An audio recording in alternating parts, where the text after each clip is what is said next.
আমার স্টুডেন্টস আজ আমি পড়িম ক্লাস 10 ম্যাথ চ্যাপ্টার নাম্বার 13 পৃষ্ঠকালের আয়তন। তো স্টুডেন্টস হলো নি 13.1 এক দুই অঙ্ক করেছি। আজ আমি তোমালোক 3 নম্বরটা করে দিম। 3 নম্বর কোশ্চেনটা কি কইছে চাবা। এটা পুতুলা একে ব্যাসার্ধযুক্ত, এটা অর্ধগোলকের উপরত 3.5 সেন্টিমিটার ব্যাসার্ধযুক্ত এটা শঙ্কুরে গঠিত। পুতুলাটোর মোট উচ্চতা হল 15.5 সেন্টিমিটার। পুতুলাটোর মোট পৃষ্ঠকালি নির্ণয় করা। পুতুলাটোর কি কৰিব কৈছে, মোট পৃষ্ঠকালি নিৰ্ণয় কৰিব কৈছে। তো সাবস্টেন্স তোমালোকক আমি নিৰ্ণয় কৰে দিম। সাবস্টেন্স ধৰি লোৱা এটা কি পুতুলা, এই তলৰখিনি আমি কি জানো অৰ্ধগোলক, ইয়াৰ পৰা এইখিনি আমি কি জানো শংকু। তেনেহ'লে আমি এই শংকুৰ উচ্চতাটো উলিয়াব লাগিব। এই আমি যেহেতু এই জানো, তাৰপিছত ইয়াৰটো উলিয়াব লাগিব, হেলনীয়া উচ্চতা উলিয়াব লাগিব।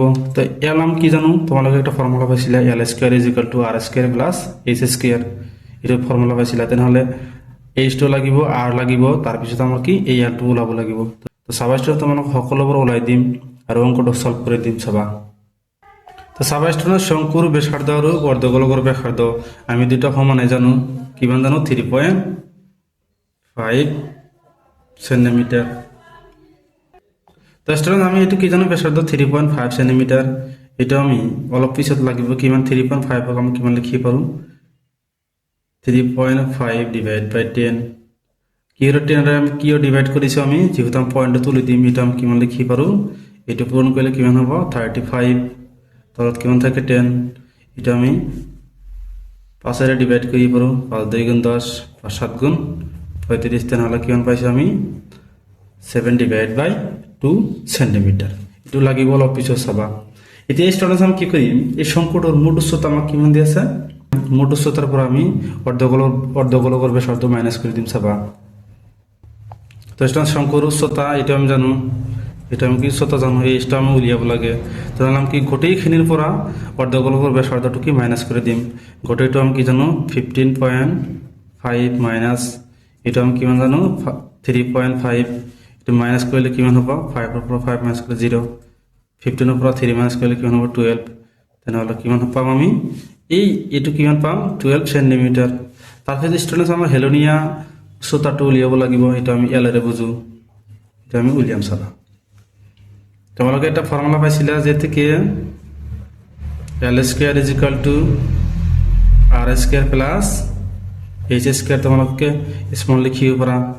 এইটো স্কোয়াৰটো আমি কি তুলি দিম, তেনেহ'লে ইয়াত কি আহিব root, L is equal two আমি কিমান লিখিব পাৰো root R square plus H square. এইটো আমি ফৰ্মুলা পাইছিলোঁ, যিটো আমি হেলনীয়া উচ্চতাটো উলিয়াব লাগে। তো চাবা আৰুটো আমি কিমান জানো, ব্যাসাৰ্ধ আমি কিমান জানো 3.5, এইটো আমি কিমান লিখিছোঁ 7 ডিভাইড বাই 2 লিখিছোঁ। তেনেহ'লে আমি 7 ডিভাইড বাই 2টো লিখি দিম, 7 ডিভাইড বাই 2 স্কোয়ার আছে স্কোয়ার দিয়া প্লাস এইচ স্কোয়ার মানে আমি কিমান জানো 12, আমি এইচ মানে কিমান পাইছোঁ 12 স্কোয়ার। তো স্টুডেন্টস ইয়াত ক্যাপিটাল লিখিছোঁ, তোমালোকে ইয়াতো ক্যাপিটাল লিখি দিবা। চাবা স্টুডেন্টস আমি 7কে স্কোয়ার করলাম কিমান জানো 49, 2কে স্কোয়ার করলাম কিমান জানো 4, 12কে স্কোয়ার করলাম কিমান জানো 144। তো চাবা এইটো ইয়াৰ লগত পূৰণ কৰি ইয়াৰ লগত যোগ কৰি দিম চাবা। এইটো ইয়াৰ লগত পূৰণ কৰি ইয়াৰ লগত যোগ কৰিলে কিমান হ'ব 625 ডিভাইড বাই কিমান হ'ব 4। তো চাবা স্টুডেন্টস আমি 625 বর্গমূল কিমান জানো 25 আৰু 4 বৰ্গমূল কিমান জানো আমি 2 জানো। তেনেহ'লে আমি ইয়াৰটো কিমান পাইছোঁ 25 ডিভাইড বাই 2 পাইছোঁ। জাস্ট যেতিয়া আমি কি কৰিম অৰ্ধগোলকৰ পৃষ্ঠকালি আৰু শংকুৰ পৃষ্ঠকালি উলিয়াম, তাৰপিছত যোগ কৰি দিম, আমাৰ মুঠ পুতুলাটোৰ কালি ওলাই যাব। তো চাবা তাৰপিছত যেতিয়া আমি কি কৰিম পুতুলাটোৰ মুঠ পৃষ্ঠকালি ইজ ইকুয়াল টু অৰ্ধগোলকৰ পৃষ্ঠকালি প্লাস শংকুৰ পৃষ্ঠকালি। তো অৰ্ধগোলকৰ পৃষ্ঠকালি আমি কি জানো 2 পাই আর স্কোয়ার, 2 পাই আর স্কোয়ার প্লাস শংকুর কালি আমি কিমান জানো পাই আর এল জানো আমি। দশটা যদি আমি মান বহাই দিম চাবা 2 ইন্টু পাই মানে আমি কিমান জানো 22 ডিভাইড বাই 7 ইন্টু আর মানে আমি কিমান জানো, আর মানে আমি কিমান জানো 3.5, এইটো আমি কিমান লিখিব পাৰোঁ 7 ডিভাইড বাই 2 লিখিব পাৰোঁ। তেনেহ'লে 7 ডিভাইড বাই 2 লিখি দিবা, স্কোয়ার আছে ডাবল লিখি দিয়া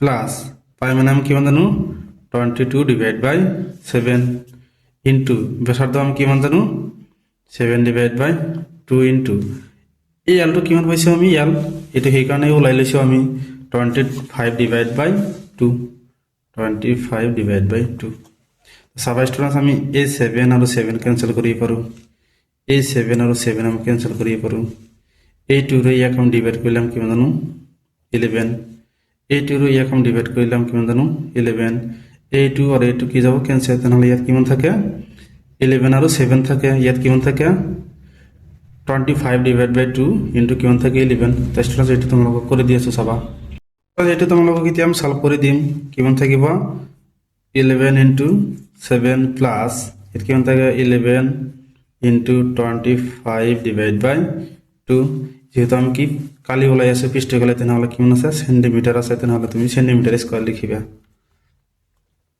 তাৰপিছত চাবা ষ্টুডেণ্টছ এটা পূৰণ কৰিলে কিমান হ'ব 77 প্লাস এটা পূৰণ কৰিলে কিমান হ'ব চাবা তাৰপিছত তোমালোকক আগত কৈছোঁ আমি যে 11 ৰ লগত যিকোনো সংখ্যা পূৰণ কৰিলে কিমান হ'ব চাবা 5 বহাই দিয়া এককৰ গড় সংখ্যাটো বহাই দিয়া এককৰ গড় সংখ্যা দশকৰ গড় সংখ্যা যোগ কৰি দিয়া কিমান হ'ব 7 তাৰপিছত ইয়াৰ লগত যোগ কৰিবলগীয়া নাই ডাইৰেক্ট তুমি বহাই দিয়া ডিভাইড বাই কিমান হ'ব 2 সেন্টিমিটাৰ স্কয়াৰ তো ষ্টুডেণ্টছ আমি 275 ক 2 ৰে ডিভাইড কৰি যেটো আমি পাম ইয়াৰ লগত যোগ কৰি দিম চাবা আমি ইয়াত ডিভাইড কৰি দিম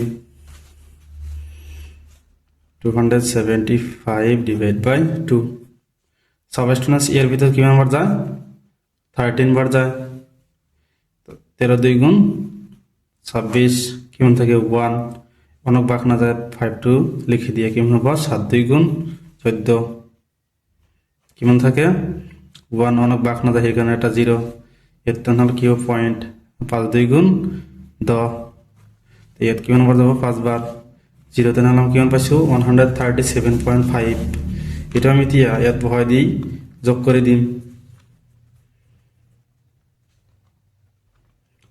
137.5 সেন্টিমিটার স্কয়ার তো স্টুডেন্টস এটার লগত আমি যোগ করে দিম চাবা 137.5 77 পয়েন্টের পিছত কিমান এক গড় আছে তেনেহ'লে আমি এক গড়টো লগাই দিম মানে 0 বহাই দিম কিমান হ'ব 5.7 আৰু 7 যোগ কৰিলে কিমান হ'ব 14 14 এর পর হাতে থাকে 1 10 আর 1 11 হাতে থাকে 1 1 আর 1 যোগ কৰিলে কিমান হ'ব 2 214.5 এটা হ'ব কি পুতলাটোৰ মুঠ পৃষ্ঠকালি 214.5 সেন্টিমিটাৰ স্কয়াৰ এটি হ'ব আমাৰ কি উত্তৰ।